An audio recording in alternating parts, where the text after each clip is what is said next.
নমস্কার বন্ধুরা, সবাই কেমন আছেন? আশা করি সবাই খুব ভালো আছেন। দীঘা গিয়েছিলাম বেশ কয়েক মাস আগে, তারই ব্লগিংটা আজকে দিচ্ছি। আমাদের ট্রেন ছিল সকালবেলা 6:50-এ তাম্রলিপ্ত এক্সপ্রেস। এই ট্রেনটা প্রত্যেক দিনই থাকে হাওড়া থেকে। আর এই ট্রেনটা ধরার জন্য আমরা 5টা নাগাদ সবাই বেরিয়ে পড়লাম টিফিনটা গুছিয়ে নিয়ে। আমরা সবাই একসঙ্গে চললাম দীঘার উদ্দেশ্যে।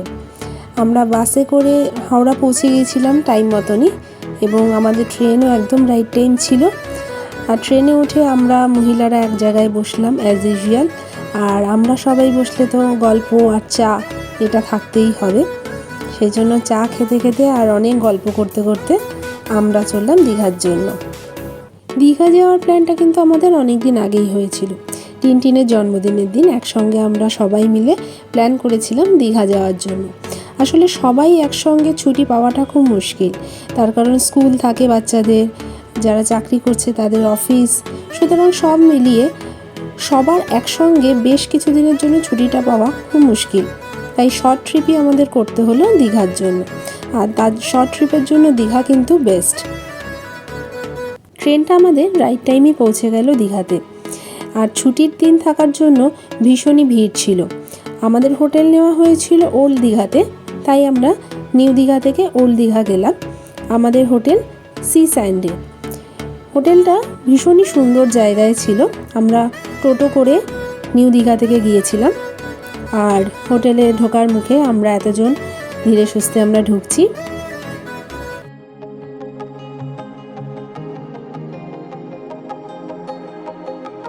হোটেলটাও আমাদের আগে থেকেই বুকিং করা ছিল।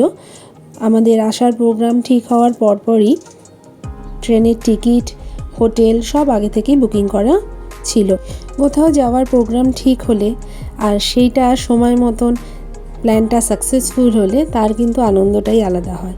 আর এতজনে মিলে কোথাও ঘুরতে আসার আনন্দটাই কিন্তু আলাদা। আমরা টোটাল 19 জন ছিলাম বাচ্চাগুলোকে নিয়ে।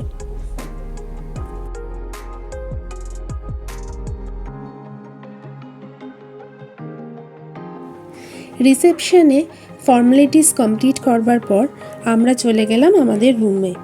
আমাদের সবারই রুম পরপরই ছিল, এবং রুমগুলোতে কয়েকটা রুমে ব্যালকনি অ্যাটাচ ছিল, কয়েকটা রুমে অ্যাটাচ ছিল না।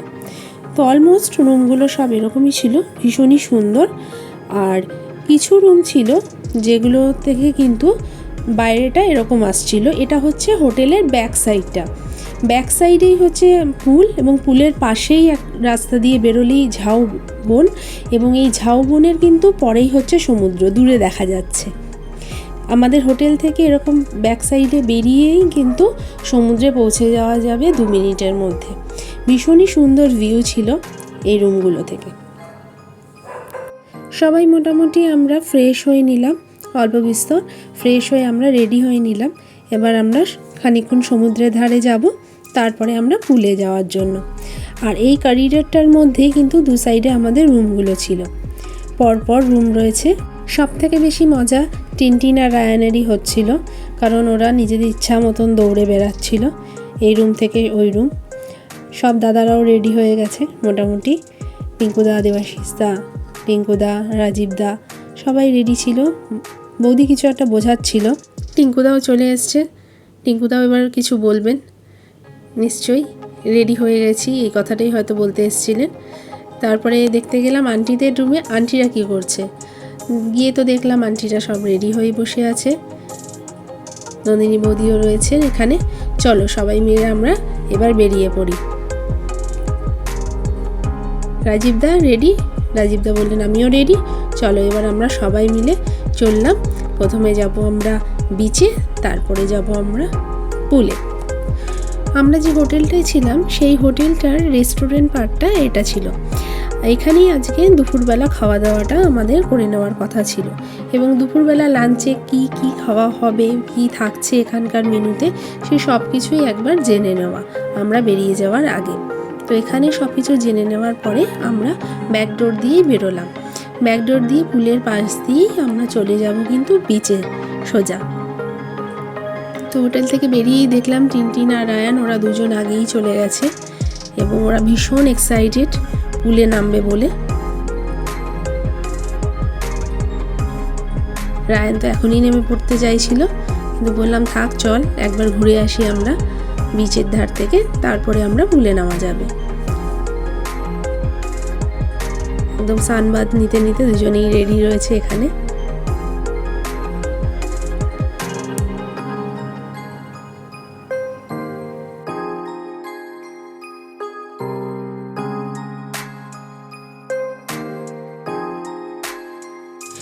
এটা হোটেলের ব্যাক সাইডটা, পিছন পাটটা।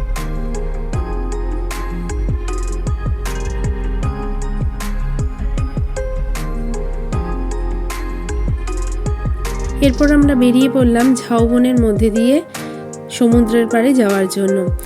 আর সত্যি বলতে কি এই জায়গাটা এত ভালো লেগেছে, এমনিতেও ঝাউবন খুব সুন্দর লাগে, তার মধ্যে এতজন মিলে আমরা একসঙ্গে চলেছি ঝাউবনের মধ্যে দিয়ে যেতে, ভীষণই ভালো লাগছিল। ওয়েদারটাও খুব ভালো পেয়েছিলাম আমরা, বৃষ্টিও হয়নি অথচ খুব বেশি গরমও ছিল না। এই ঝাউবনটা পেরিয়ে এলেই কিন্তু সমুদ্রের পাড়। আর সমুদ্রে আমরা সকালবেলা যখন এসেছিলাম তখন কিন্তু এটা ভাটার সময় ছিল, কারণ জল অনেকটাই দূরে ছিল, আমাদের অনেকটা দূরে হেঁটে যেতে হলো।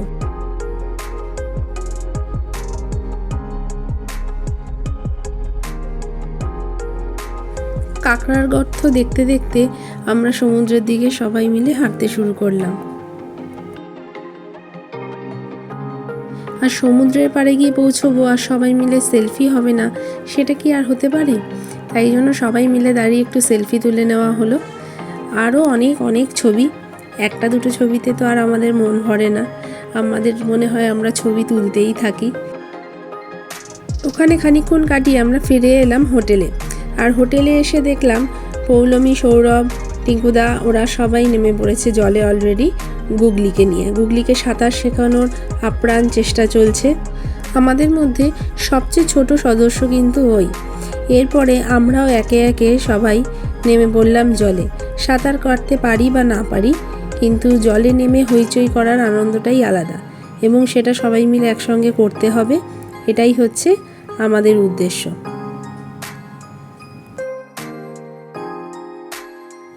পিসিমণি আর আন্টি জলে নামলো না, ওরা পাড়েই বসে থাকলো আর আমাদের আবদার মতন অজস্র ফটো, অজস্র ভিডিও আমাদেরকে তুলে দিল।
আর যার কথা না বললেই নয়, সে হচ্ছে পিঙ্কুদা।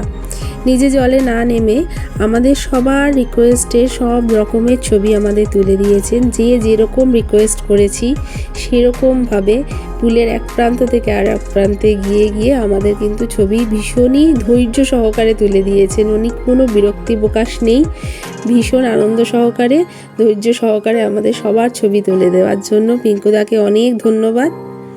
কারণ এগুলোই তো আমাদের স্মৃতি হয়ে থেকে যাবে আলটিমেটলি। আমরা তো সবাই আনন্দ করেছি।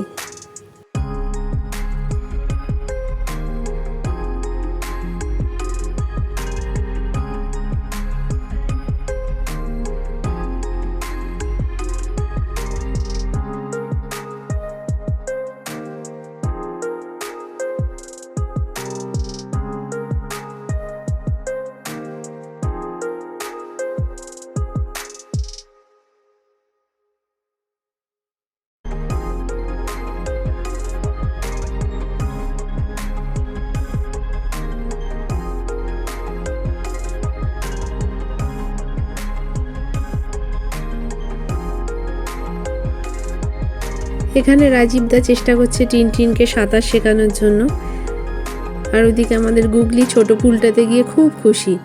ওই পুলটাতেও দাঁড়াতেও পাচ্ছে, বেশ সুন্দর খেলাও করতে পারছে। আর যারা সাঁতার জানে তারা দিব্যি এ প্রান্ত থেকে ও প্রান্ত সাঁতারও কেটে নিচ্ছে। পিসিমণি আর আন্টি একটু নিজেদের দেখানোর চেষ্টা করেছে। এখানে খুব ভালো করে তোমরা আমাদের ছবি তুলে দিয়েছো। আর আমাদের তো পুল থেকে উঠতেই ইচ্ছা করছিল না, কিন্তু উঠতে তো হবেই। উঠে সবাই একে একে ফ্রেশ হয়ে নিলাম আমরা নিজেদের রুমে গিয়ে। আর খাওয়া দাওয়ার বন্দোবস্ত যেহেতু আমাদের হোটেলেই হয়েছিল, আমরা খুব টায়ার্ডও ছিলাম, সুতরাং তাড়াতাড়ি করে আমরা ফ্রেশ হয়ে লাঞ্চটা সেরে একটু রেস্ট নিয়েছিলাম। রেস্ট নেওয়ার পরে বিকেলবেলা আমরা আবার সবাই মিলে কিন্তু বেরিয়ে পড়লাম। এই ঝাউবন ধরে হেঁটে নামলেই কিন্তু সমুদ্রের পাড়, এবং সবাই মোটামুটি দুপুরবেলা একটু রেস্ট নিয়ে একটু ফ্রেশ হয়ে সাজুগুজু করে আমরা সবাই বেরিয়ে পড়েছিলাম। আমরা যাব মার্কেটিংয়ে। আর এই ঝাউবনের এখানে এত ফণিমনসা গাছ একসঙ্গে এক জায়গায়, এত পরিমাণের ফণিমনসা গাছ রয়েছে, সেটা কিন্তু আমি এর আগে কোথাও দেখিনি। নিশ্চয়ই অন্য কোথাও থাকবে, কিন্তু আমার দেখা এইখানে এত বেশি একসঙ্গে ফণিমনসার গাছ ছিল। ঝাউবনটা পেরিয়ে এলেই মেরিন ড্রাইভ, এই মেরিন ড্রাইভ দিয়ে সোজা চলে গেলেই কিন্তু মার্কেটটা পড়ছে, আর একদম সোজা হাঁটতে হাঁটতে নিউ দীঘা পর্যন্ত পৌঁছে যাওয়া যায়। এটা এত সুন্দর করে দিয়েছে দীঘার এই পাড়গুলো কিন্তু আগে এত সুন্দর ছিল না, এখন ভীষণই সুন্দর। এবং সবচাইতে যেটা ভালো লাগলো, ভীষণই পরিষ্কার করা, বেশ পরিষ্কার পরিচ্ছন্ন। এবং এই মেরিন ড্রাইভ ধরে হাঁটতে বিকেলবেলাটা ভীষণই ভালো লাগছিল, এত সুন্দর হাওয়া দিচ্ছিল, তার সাথে সমুদ্রের যে আওয়াজটা, যদিও দীঘাতে অনেক কম, পুরী সমুদ্রের ঢেউ যেরকম অনেক বেশি, তার গর্জনও অনেক বেশি, সেই তুলনায় তো দীঘার সমুদ্রের ঢেউটা অনেকটাই কম, কিন্তু তবুও বেশ ভালো লাগছিল বিকেলবেলা এই মেরিন ড্রাইভ ধরে আমাদের হেঁটে হেঁটে যেতে। আমরা সবাই হেঁটে হেঁটে গেলাম মার্কেটিংয়ের উদ্দেশ্যে। দীঘার মেরিন ড্রাইভটা এত সুন্দর করে সাজিয়েছে, যেটা এত ভালোই লাগছিল দেখতে। আর আমরা যখন গিয়ে পৌঁছলাম তখন সবে সন্ধে হচ্ছে সেই মুহূর্তে, এবং এত সুন্দর লাইটিং দিয়ে সাজানো যে সেটা সত্যি ভীষণই ভালো লেগেছে। এবং শুধু তাই নয়, সবচেয়ে বড় কথা, এই সাজসজ্জার পেছনে কিন্তু সবসময় একটা গান বাজছে, বাংলা গান, পুরোনো দিনের গান, যেটার সঙ্গে এই পরিবেশটাকে খুব সুন্দর মানানসই হয়েছিল এই গানগুলোর সঙ্গে, এবং তাতে করে পরিবেশটা যেন আরও ভালো লাগছিল।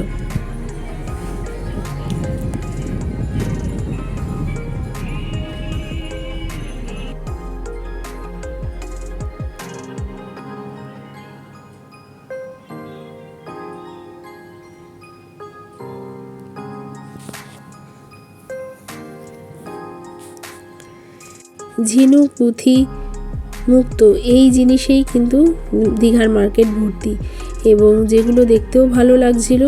এই ঘর সাজানো জিনিসগুলো বেশ সুন্দর দেখতে লাগে।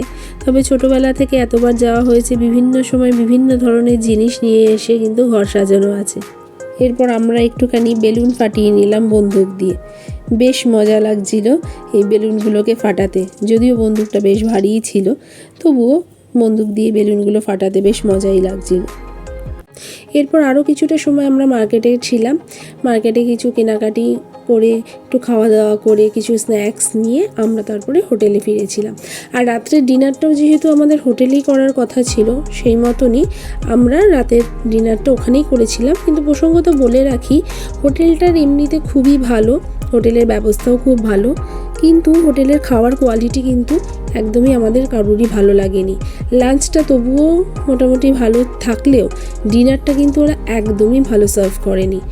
বরঞ্চ আমাদের ইনস্ট্রাকশান দেওয়া ছিল যে খাওয়ারে অ্যালার্জি আছে চিংড়ি মাছ, তা সত্ত্বেও নুডলসে ওরা চিংড়ি মাছ দিয়ে দিয়েছিল, এবং নুডলসের কোয়ালিটিও কিন্তু ভালো ছিল না। যাই হোক, সেটা কমপ্লেন করবার পরে ওরা আবার চেঞ্জ করে অন্য নুডলস দিয়ে যায়। কিন্তু স্টিল ফার্স্টে ওরা যদি সেটা দিয়েছিল, বাচ্চারা যদি না দেখে সেটা খেয়ে নিত, তাহলে তো সেক্ষেত্রে একটা প্রবলেম হয়ে যেত। এরকম একটা হোটেল থেকে তো সেইটা এক্সপেকটেশন কখনোই আমাদের ছিল না। যাই হোক, আমরা পরের দিনকে সকালবেলা ভোর ভোর উঠে আমরা একবার সমুদ্রের পাড়ে সবাই চলে গেলাম, এবং তখন কিন্তু পুরো জোয়ারের সময় খুব ভালো ঢেউ আসছিল আর ওয়েদারটাও ভীষণই ভালো লাগছিল। ওখানে আমরা একটু চা খেয়ে নিলাম সবাই মিলে। চা খেয়ে নেওয়ার পর আবার ঝাউবন্দি হাঁটতে হাঁটতে হোটেলে চলে এলাম। আর সকালে কমপ্লিমেন্টারি যে ব্রেকফাস্টটা আমাদের ছিল, সেই ব্রেকফাস্টটা কিন্তু সত্যি খুব ভালো ছিল। তার কারণ অনেক ধরনের আইটেম ছিল তার মধ্যে, এবং খাবারের কোয়ালিটি কোয়ান্টিটি দুটোই ভীষণই ভালো ছিল। আমরা সবাই এক জায়গায় বসে খাওয়া দাওয়া সেরে নিলাম।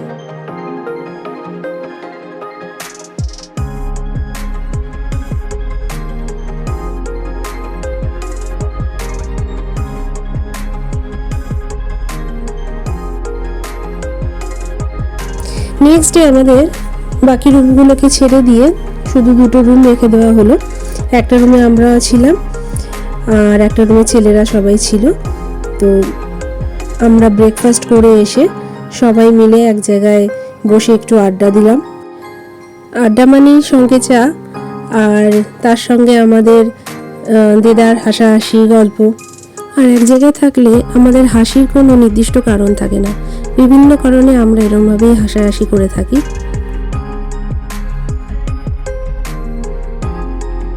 গুগলি ঠিক বুঝতে পারছিল না যে কি ব্যাপার, এরা সবাই মিলে এত কেন হাসছে। বোঝার অনেকক্ষণ ধরে চেষ্টা করছিল, মাকে বোধহয় জিজ্ঞাসাও করছিল যে কি ব্যাপার, তোমরা এত কেন হাসছো।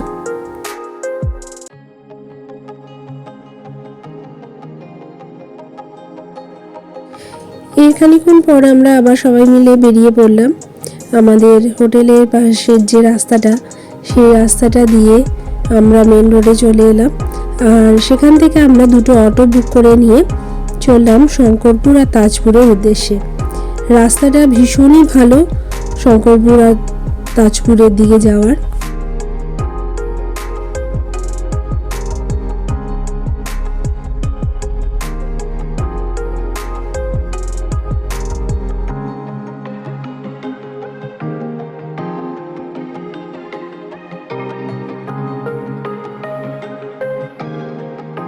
এই রাস্তাটা খুব সুন্দর করে দিয়েছে ড্রাইভিংয়ের জন্য।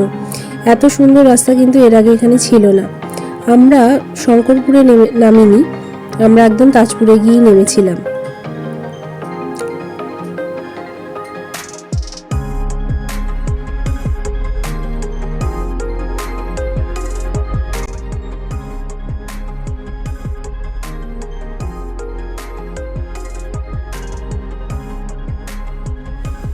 তাজপুরে নেমে আমরা সবাই মিলে একসঙ্গে হেঁটে গেলাম বিচ অবধি।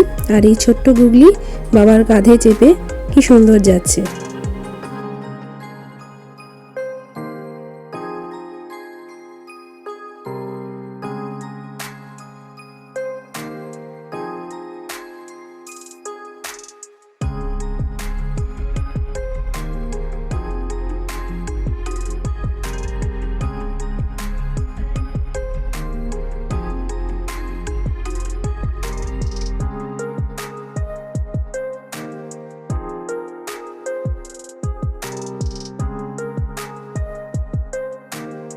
তাজপুরের এই বিচটা থেকে ওই দূরে দেখা যাচ্ছে মন্দারমণি, বিস্তীর্ণ বালুকারাশি। আর তার উপর দিয়ে আমরা হেঁটে হেঁটে অনেকটা দূর সবাই মিলে চলে গিয়েছিলাম।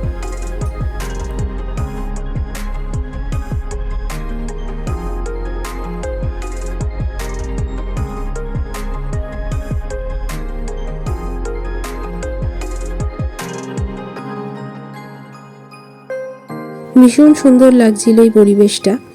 আর যেহেতু আমরা গরমের সময় গিয়েছিলাম, এই সময় বেশ ভালো হাওয়া দিচ্ছিল এখানে।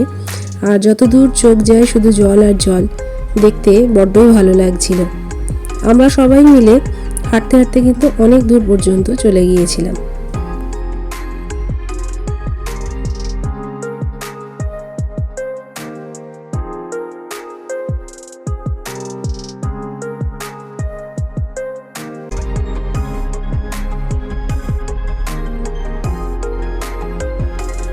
এই যে আমাদের ছোট্ট গুগলির ফেভারিট হচ্ছে গরু। আর ও এই গরুটার পিছনে অনেকক্ষণ ধরে দৌড়াদৌড়ি করছিল, ওকে ধরতে চাইছে। পারলে ওকে সাথে করেই নিয়ে যাবে কলকাতায়। দৌড়ে দৌড়ে কতটা দূর চলে গেল ও গরুটার পিছনে। রায়ান চলে এসছে,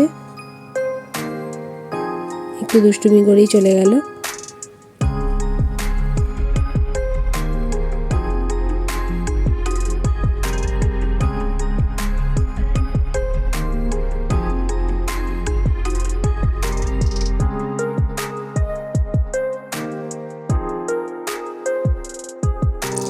দূরে তাকালেই মনে হচ্ছে কেউ যেন রং তুলি দিয়ে এঁকে রেখেছে। দূরের গাছগুলোকে দেখলে সেরকমই মনে হচ্ছে, একদম ছবির মতো, ভীষণ জীবন্ত। আমরা আরও অনেকটা হেঁটে গেলাম বালির উপর দিয়ে, আর হাঁটতে হাঁটতেই মাঝে মধ্যে এরকম কিন্তু অনেক ঝিনুক চোখে পড়ছিল। তার মধ্যে কিছু আমরা কুড়িয়েও নিলাম।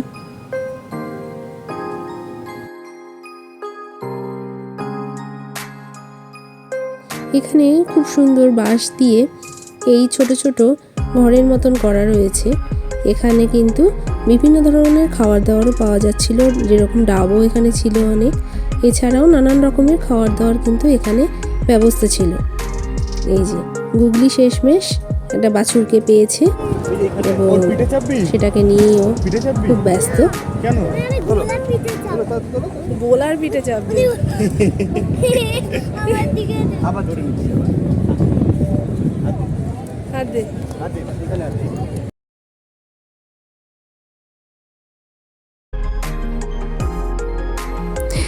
ওই বাছুরটার পিঠে চাপবে না, ও ঘোড়ার পিঠে চাপবে। যাই হোক, আমরা এখান থেকে ঘুরে এবার ওপরের দিকটায় চলে এলাম। এখানে আমরা খেয়ে নিলাম ডাব সবাই মিলে, কারণ দীঘায় বলুন বা তাজপুর বলুন আসবো আর ডাব খাবো না তা তো হতে পারে না। আর এখানে একটু দোলনাও ছিল, আমরা সবাই মিলে একবার করে সেই দোলনাগুলোতেও চড়ে নিলাম। বাচ্চাগুলো এদিকে বসেছিল।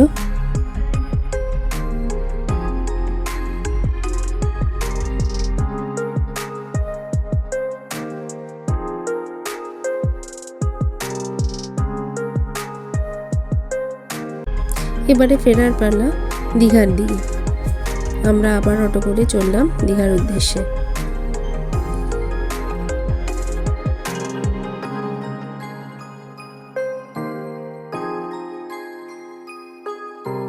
গতকালের অভিজ্ঞতা থেকে আমরা এবার আর আমাদের হোটেলে খেলাম না। এই রেস্টুরেন্টটা ছিল আমাদের হোটেলের একদমই কাছেই, এখানেই আমরা খেলাম দুপুরের খাবারটা। এবং খাবার বলতে যেটা বলে, ভীষণই ভালো আমরা খাবার খেয়েছি এখানে। আর এত খিদে পেয়েছিল আমাদের ঘুরে সবারই, সবাই ভীষণ ভালো। তো ভালো, ইলিশটা তো খুবই ভালো, খুব ভালো, তরকারি দুর্দান্ত, একদম বাঙালি খাবার তো, একদম বাঙালি খাবার। তাহলে এরপরে সবসময় আমি পাবো তো নাকি? একদম। আমার কাছে অ্যাড্রেসটা বলুন। অ্যাড্রেসটা হচ্ছে এটা ব্যারিস্টার কলোনি। আচ্ছা, ব্যারিস্টার কলোনি সিএম বিল্ডিং এর পাশে।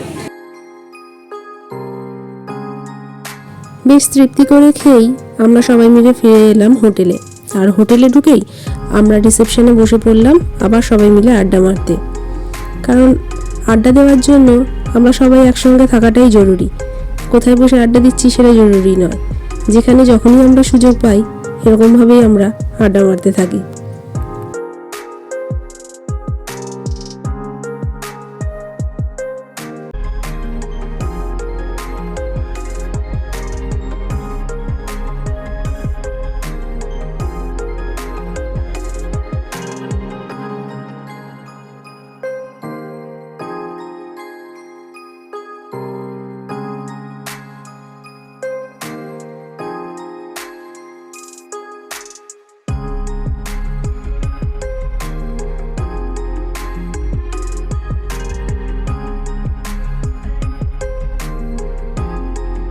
বিকেলবেলায় আমরা বেরিয়ে পড়লাম চেক আউট করে, কারণ আমাদের ট্রেন ছিল আর একটু আগে পৌঁছে যাওয়াটাই ভালো।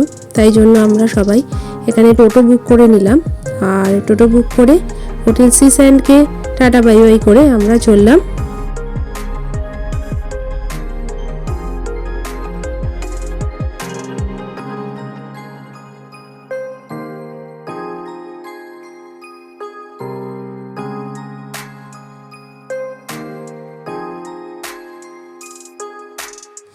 সময়ের বেশ কিছুটা আগেই আমরা দীঘা স্টেশনে পৌঁছে গেলাম, কারণ এতজন আছি, এত লাগেজ রয়েছে, একটু সময়ের আগে এসে যাওয়াটাই ভালো।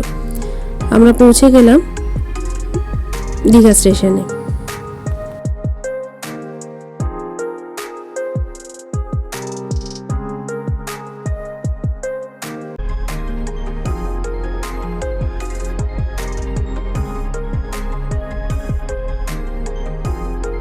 সময় মতন ট্রেনটাও চলে এলো, আর এবার আমরা আস্তে আস্তে আমাদের কম্পার্টমেন্টের দিকে যাব।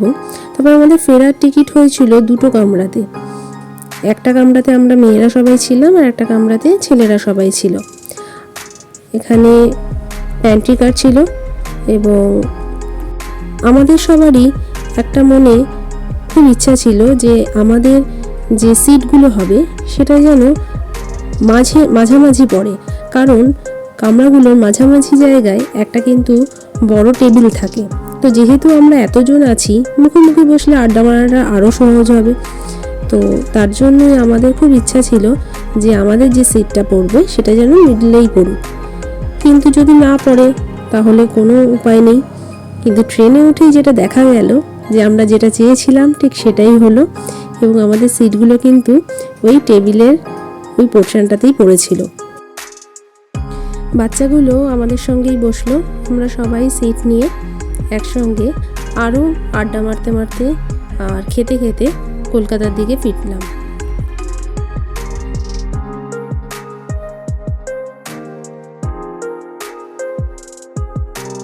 আর এই যে জোজোর এক্সাম ছিল, তাই ও পেছনের সিটটায় বসে পড়াশোনা করছিল। আর টিনটিন আর রায়ানের তো এই ঝগড়া, এই ভাব, এখন দুজনের মিল। আহারে কত করে সাজছে কেকটা খা।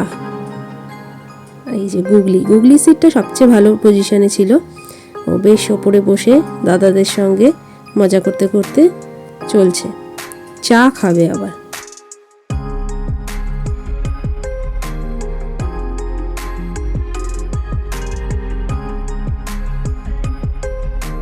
ট্রেনে এই বাচ্চাগুলোর সঙ্গে আমাদের পরিচয় হলো। কি সুইট ছিল এই বাচ্চাটা। ওকে একটা পেপার বোর্ড দিয়েছিলাম, আর তার জন্য ও সবাইকে আমাদের একটা করে পপকর্ন গিফট করে গেল। এত সুইট। রায়ান তো খেতে চাইছিল না, কিন্তু তাও রায়ানকে খাইয়ে দিল।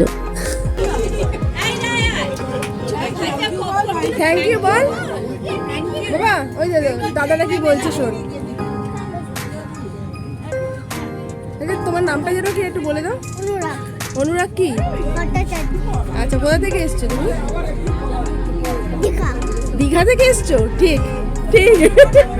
তোমার নাম কি? হ্যাঁ, মানসী দত্ত। হ্যাঁ, মাইছা। আয়েশা। মাইশা। মাইশা।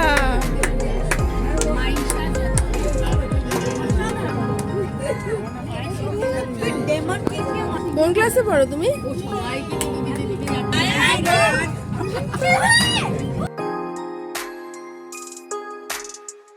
গোটা কামরাটায় যতজন ছিল ও কিন্তু সবাইকে এক পিস করে পপকর্ন দিয়েছে। হাসি ঠাট্টা আনন্দ করতে করতে আমরা হাওড়া পৌঁছে গেলাম।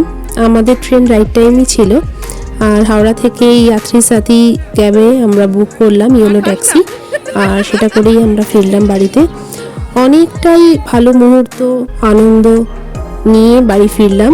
আবার ইচ্ছা রইল একসঙ্গে সবাই মিলে আবার কোথাও যাওয়ার। সবাই ভালো থাকবেন, সুস্থ থাকবেন।